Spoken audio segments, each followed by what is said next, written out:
Ako po, ang teacher ng anak nyo, si Ma'am Otlong. Hello ma'am, good morning. Ano na naman ginawa ng anak ko? Naku madam, ay puro bagsak po ang exam ng anak nyo. Wala pong mga points. Yun ang habang sinasabi ko, Poknat! Eh pag di po nagawa ng paraan, eh baka bumagsak ang anak nyo. Ano bang pwede kong gawin anak para magseryoso ka?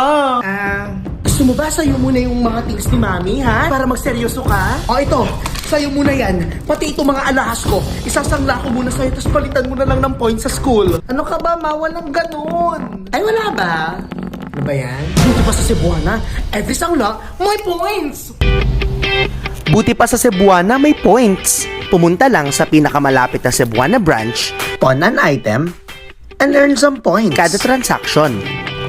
Check your points when you sign in at Cebuana 24K portal. With these points, pwede kang mag-redeem ng iba't ibang rewards, from coupons at marami pa. Hashtag Cebuana amazing ang experience sa dami ng rewards, kaya transact na! Wow! Ang galing naman yan, ma'am. Pero bagsak pa rin ang anak nyo.